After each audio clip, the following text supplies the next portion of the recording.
Cari amici, sono diretto ad Agrigento per ritirare il premio Ignazio Buttitta sia nella sezione poesia che nella sezione saggistica.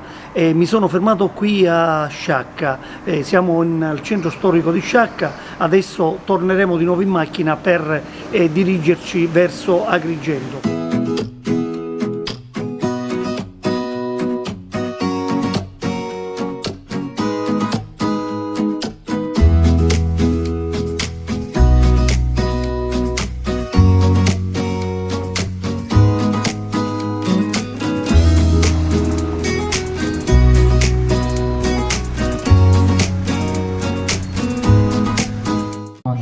Cari amici, sono arrivato ad Agrigento, qui alla Valle dei Templi, siamo davanti al Tempio di Giunone. Ecco, c'è una bellissima location questa in cui si terrà fra un pochino la cerimonia di premiazione del premio Arte e Cultura Siciliana Ignazio Buttitta. Io ho ricevuto due premi, uno per quanto riguarda la silloge di poesia siciliana e l'altro per quanto riguarda la saggistica con il mio volume di linguistica La lingua di Coenè, appunti di scrittura e parlata siciliana.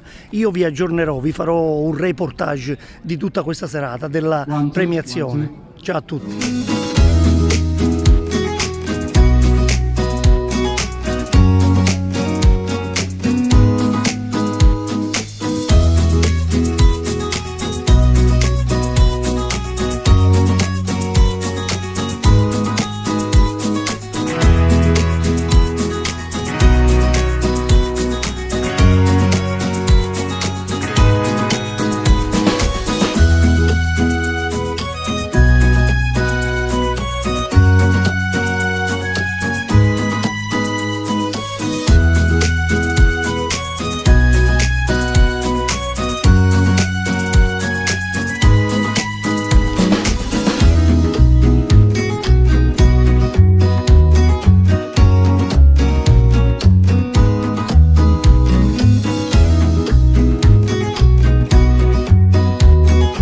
I nostri ragazzi oggi non hanno bisogno di prediche, non hanno bisogno di parole, hanno bisogno di esempi.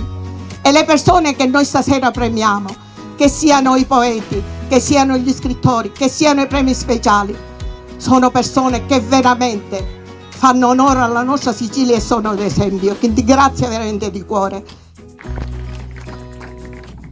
Un libro dalla decisa e riuscita ricerca innovativa che porta a uno stile estremamente personale che denota un denso substrato culturale, sempre a servizio della poiesis, e rivela una profonda, sincera e intima ispirazione. Una poetica, quella di Barone, caratterizzata da un continuo scavo nell'animo umano che si avvale di una raffinata officina linguistica. Complimenti ancora. Grazie alla dottoressa De Paolo.